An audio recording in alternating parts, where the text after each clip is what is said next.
उत्तर प्रदेश के बलिया जिले में बसा हुआ था एक बड़ा और प्रतिष्ठित परिवार, ठाकुर निवास। ये नाम केवल उस दो मंजिला हवेली का नहीं था, बल्कि लोगों के सम्मान, डर और परंपरा का प्रतीक था। इस परिवार के मुखिया थे ठाकुर हरिराम सिंह, उम्र 57 वर्ष, रिटायर्ड सरकारी अफसर। आप खेती बाड़ी देखते थे। उनकी पत्नी गोमती देवी, उम्र 50 वर्ष, ठकुराइन, तेज जुबान, संस्कारी लेकिन जमाने से ज्यादा डरने वाली। घर में दो बेटे थे। अजय बड़ा बेटा, उम्र 30 वर्ष, क्लर्क की नौकरी करता है, गंभीर स्वभाव का। उसकी पत्नी सीमा, पढ़ी लिखी, तेज दिमाग, घर में खुद को बहुत समझदार मानने वाली बहू। अजय का एक बेटा है जिसकी उम्र 4 साल है, राजीव। छोटा बेटा, उम्र 27, पढ़ाई पूरी कर चुका था, गांव में ही काम शुरू किया था और अब उसकी शादी की बात चल रही थी एक सभ्य सुसंस्कारी परिवार की लड़की पाखी से। गोमती देवी हर सुबह तुलसी को जल देती, पूजा करती और पूरे घर को अपने नियंत्रण में रखती।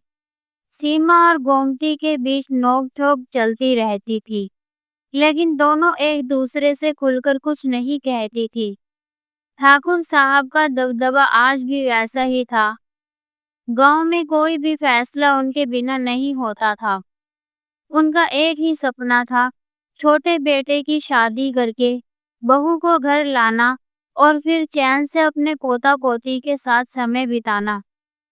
राजीव की शादी तय हो चुकी थी, पाखी नाम की लड़की से। पाखी एक मध्यम वर्गीय परिवार से थी, पर संस्कार और व्यवहार में बहुत शांत और समझदार। सगाई की तारीख तय हुई और उसी के साथ शुरू हुई चहल पहल। गोमती देवी की आंखों में नमी थी।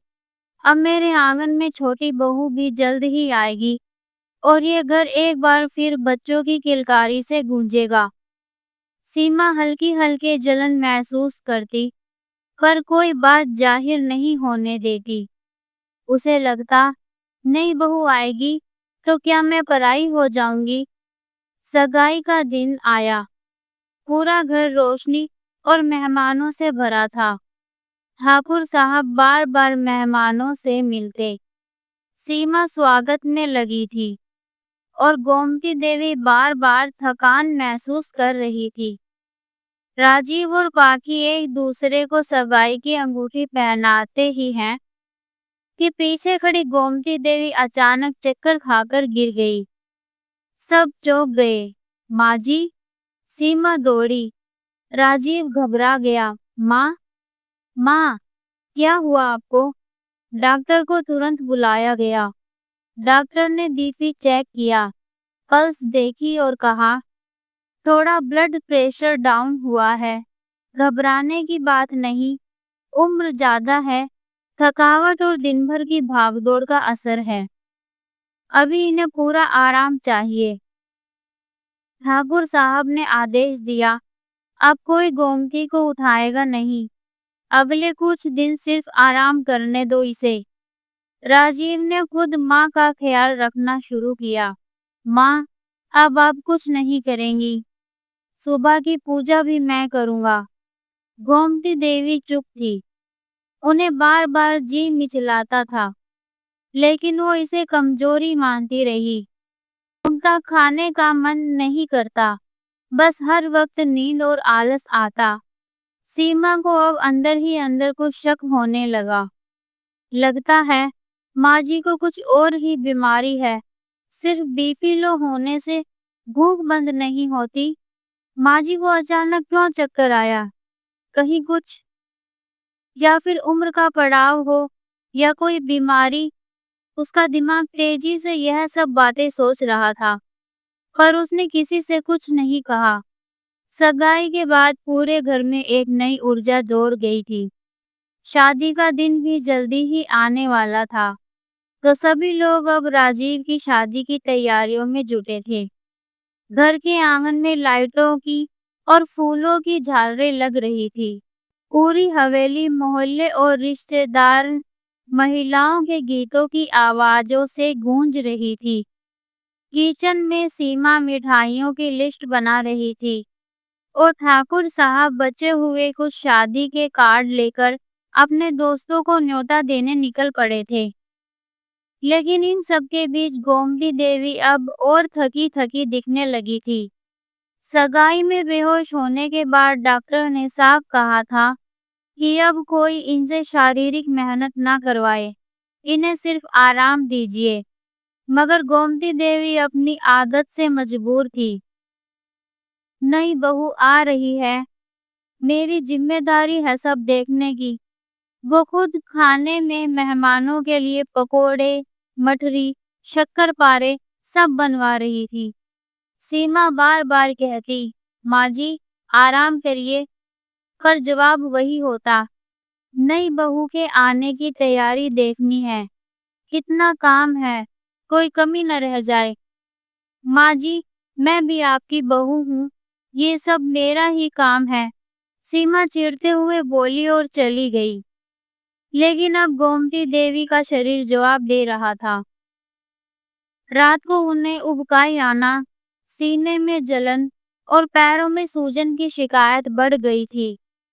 आखिर वो दिन भी आ गया जिसका पूरे घर को इंतजार था। राजीव की शादी का दिन। घर रंग बिरंगे फूलों से सजा था। आंगन बाजे वाले आ चुके थे। पंडित मंत्र गुदगुदा रहे थे और राजीव तैयार हो रहा था शेरवानी में। सीमा एकदम बिजी थी।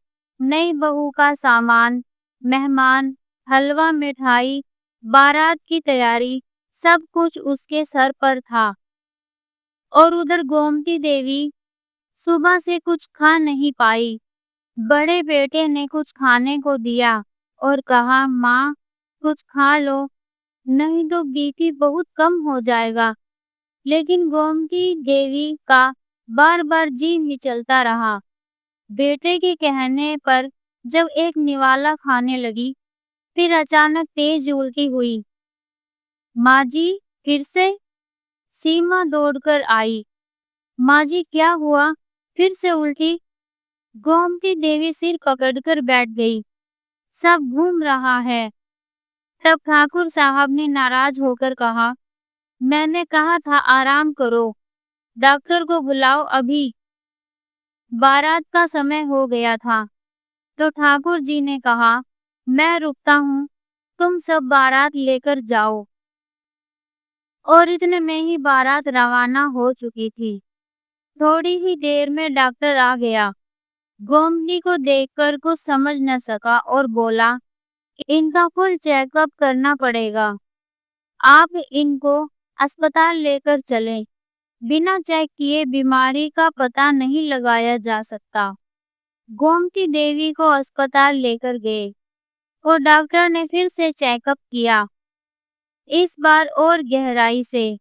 Blood test, BP, pulse, sonography report सब देखकर डॉक्टर चौंक गया। उसने ठाकुर को अपने कैबिन में बुलाया और बोला, ठाकुर साहब, आपको ये सुनकर अजीब लगेगा, लेकिन आपकी पत्नी 4 महीने की गर्भवती है। ठाकुर साहब, क्या? ये कैसे? उनकी तो माहवारी बंद हो चुकी थी। डॉक्टर ने गंभीरता से कहा, कभी-कभी लेट मेनोपॉज के बाद शरीर में ऐसा हार्मोनल बदलाव हो जाता है, कई बार महिलाओं को खुद भी पता नहीं चलता, लेकिन यह प्रेगनेंसी ही है। अब 4 महीने की हो चुकी है, अब कुछ नहीं कर सकते। मैं आपको एक सलाह दूंगा कि इनका पूरी तरह से ख्याल रखें। ठाकुर ने गोमती को नहीं बताया कि वह गर्भवती है और खून की कमी से ऐसा होता है, यह बताकर सारी रिपोर्ट और उसे घर लेकर आ गए। उधर शादी हो चुकी थी। सीमा नई बहू के आने से पहले ही आ गई थी। क्योंकि उसे स्वागत की तैयारी करनी थी। ठाकुर उदास मन से शर्मिंदगी लेकर बाहर चला गया कि अपने बेटों और बहुओं को क्या मुंह दिखाएगा। वह सोचने लगा, अब तो गांव में तमाशा लग जाएगा। छोटे बेटे की शादी और यहाँ खुद सास पेट से। सीमा माजी माजी कहती हुई आई और पूछने लगी, माँ आप ठीक तो है ना? और क्या आया रिपोर्ट में? लेकिन माजी नींद में थी और मेज पर रिपोर्ट पड़ी थी। सीमा ने माजी को उठाने से अच्छा रिपोर्ट ही पढ़ना ठीक समझा और रिपोर्ट पढ़ते ही सीमा के पैरों तले जमीन खिसक गई। वो गुदगुदाई, हे भगवान, माजी प्रेग्नेंट है। मुझे तो शक था, लेकिन ये तो सच है। बारात आ चुकी थी। बारात की गाड़ियों की आवाज, शहनाइयों की मधुर धुन और पाखी के पांवों में बंधे घुंघरुओं की झनकार ने पूरे ठाकुर निवास को एक बार फिर अल्लाह से भर दिया था। लेकिन घर के अंदर सीमा अभी भी उस मेडिकल रिपोर्ट को हाथ में लिए कांप रही थी। माजी प्रेग्नेंट, ये तो पूरे गांव में हंगामा हो जाएगा। मैं क्या करूं? क्या ठाकुर साहब को पता है? और अजय, पाखी को कैसे पता चलेगा ये सब? सीमा के दिमाग में एक साथ हजारों सवाल चल रहे थे। लेकिन इसी बीच आंगन से आवाज आई, नई बहू आ गई, आरती की थाल लाओ। सीमा ने जल्दी से रिपोर्ट छुपाई और चेहरे पर मुस्कान ओढ़कर बाहर निकली। उसके कदम कांप रहे थे, लेकिन आवाज मजबूत थी। नई बहू के स्वागत में कोई कमी नहीं होनी चाहिए। सीमा ने पाखी का स्वागत किया, आरती उतारी, दहलीज पर रक्षा सूत्र बांधा और अंदर ले आई। लेकिन आंखें बार बार गोमती देवी की ओर जा रही थी, जो अपने कमरे में बिस्तर पर लेटी थी, बेहोश सी, कमजोरी से थकी हुई। शादी के अगले दिन की रस्में पूरी हो रही थी, लेकिन ठाकुर साहब का चेहरा बुझा बुझा था। अजय हर बात में सीमा से पूछता कि माजी ठीक हैं, लेकिन सीमा ने सिर्फ कमजोरी है कहकर बात टाल दी। पाखी हर रस्म को आदर से निभा रही थी, पर उसे अजीब लगा कि माजी उसे देखने तक नहीं आई। पाखी धीरे से सीमा से बोली, भाभी, माजी मुझसे एक बार भी नहीं मिली, सब ठीक है ना? सीमा हल्की मुस्कान के साथ, लेकिन झूठ छिपाते हुए बोली, अरे वो बहुत थकी हैं, शादी की तैयारियों में जान लगा दी थी, बस आराम कर रही है, कल खुद मिलेगी तुमसे। सीमा का मन बार बार रिपोर्ट की तरफ खींचता था। रात को जब सब सो गए, तो वो फिर से माजी के कमरे में आई, उन्हें दवा दी और धीरे से पूछा। सीमा बोली, माजी से कुछ बताना चाहेंगी? गोमती थोड़ी झल्लाकर बोली, किसी को कुछ बताने लायक बचा है क्या? तेरे पापा जी सब जानते हैं। माजी, मैं भी जानती हूँ, मैंने रिपोर्ट देख ली है। गोमती चौंक गई, कुछ बोल नहीं पाई, आंखें नम थी। सीमा, मेरी तो जिंदगी ही मजाक बन गई है। मैं किस मुंह से बहू के सामने जाऊं? पूरे गांव में मेरी हंसी उड़ेगी। ये उम्र तो पोते पोतियों के साथ खेलने की थी। अब लोग कहेंगे, देखो बुढ़ापे में क्या कर डाला। सीमा का दिल पसीज गया, उसकी आंखें नम थी, लेकिन पहली बार दिल से निकला, माजी, आप चिंता मत करो, ये घर आपका है और इस घर में जो भी जीवन आएगा, वो ईश्वर की मर्जी से ही आएगा। सुबह होते ही गांव में कानाफूसी शुरू हो चुकी थी। किसी नौकर ने कमरे की सफाई करते वक्त रिपोर्ट देख ली थी और बात पूरे मोहल्ले में आग की तरह फैल गई थी। अरे ठकुराइन पेट से है, कहीं बहू की रिपोर्ट तो नहीं थी? नहीं नहीं, ठाकुर साहब की ही बीवी की रिपोर्ट है। सुना है 4 महीने से है। ठाकुर साहब का मन डूबने लगा। खेतों में कोई बात नहीं करता था, अब बस घूरता था। गांव के चौपाल पर बैठना अब दुर्बर हो गया था। अजय और राजीव को धीरे धीरे बात समझ आ गई।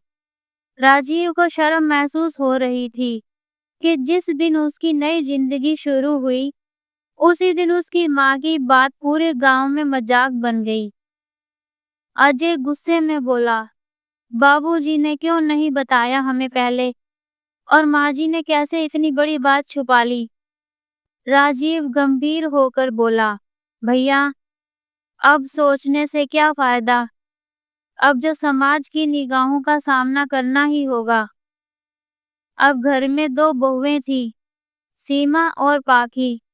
जहाँ सीमा का दिल अब बदल रहा था, वहीं पाखी को लगने लगा कि घर में कुछ छुपाया जा रहा है। एक दिन पाखी ने पूछ ही लिया, भाभी, माँ जी मुझसे क्यों नहीं मिलती? क्या मैं कुछ गलत कर रही हूँ, या मैं उन्हें पसंद नहीं हूँ? सीमा ने पहली बार दिल से बात की, नहीं पाखी, ऐसा कुछ नहीं है। ये घर अब एक नई सच्चाई से गुजर रहा है। माँ जी फिर से माँ बनने वाली हैं। पाखी के चेहरे पर हैरानी थी, फिर एक मुस्कुराहट फैल गई।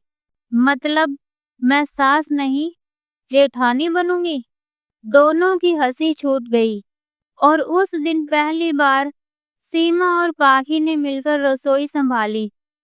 दोनों ने गोमती के लिए खिचड़ी बनाई, फिर उसके कमरे में ले गई। गोमती देवी की आंखों से आंसू बह रहे थे। मेरी दोनों बहुएं आज मेरे लिए खड़ी हैं, तो मैं दुनिया से क्यों डरूं? समय बीता। गोमती देवी की प्रेगनेंसी अब सबको पता चल चुकी थी, मगर ठाकुर निवास अब फिर से पहले जैसा नहीं रहा। अब हर बात पर बहुएं मिलकर फैसला लेती। अजय और राजीव दोनों अपने परिवार को संभालने लगे। गांव वालों की बातें अब कोई असर नहीं करती। और फिर एक दिन गोमती देवी को लेबर पेन शुरू हुआ। अजय और राजीव दौड़ते हुए अस्पताल ले गए। सीमा और पाखी दोनों एक दूसरे का हाथ थामे बैठी थी। कुछ घंटों बाद डॉक्टर बाहर आया और कहा, बधाई हो ठाकुर साहब, आपको बेटी हुई है। ठाकुर की आंखों में चमक थी। बेटी? भगवान ने मुझे एक और जिम्मेदारी दी है। अब इसे मैं दुनिया की सबसे पढ़ी लिखी लड़की बनाऊंगा। गोमती देवी अब फिर से मां बनी थी, लेकिन उम्र की समझ और बहुओं के साथ ने उन्हें पहले से अधिक मजबूत बना दिया था। सीमा अब बड़ी बहू नहीं, बल्कि बड़ी बेटी की तरह बन गई थी। पाखी अब घर की नई जान थी, और जल्दी ही वो भी मां बनने वाली थी। और कुछ महीने बाद ठाकुर निवास में एक साथ 2 बच्चों की किलकारियां गूंजी। गोमती देवी की बेटी और पाखी का बेटा। गांव वालों के ताने अब तारीफ में बदल गए थे। ठाकुर साहब का घर सच में अनोखा है, जहां सास भी मां बनी और बहुएं भी बहनों जैसी हो गई। मां बनने की उम्र नहीं होती, और बहू का स्वागत सिर्फ थाल से नहीं, दिल से होता है। तो दोस्तों, आपको ये कहानी कैसी लगी? हमें कमेंट में ज़रूर बताएं। अगर कहानी पसंद आई तो वीडियो को लाइक, शेयर और कमेंट करना ना भूलें। और प्लीज़ एक सब्सक्राइब ज़रूर करें, क्योंकि आप सब्सक्राइब करते हैं तो मुझे नई कहानी लिखने की एक नई उम्मीद मिलती है। और कहानी सुनने के लिए धन्यवाद।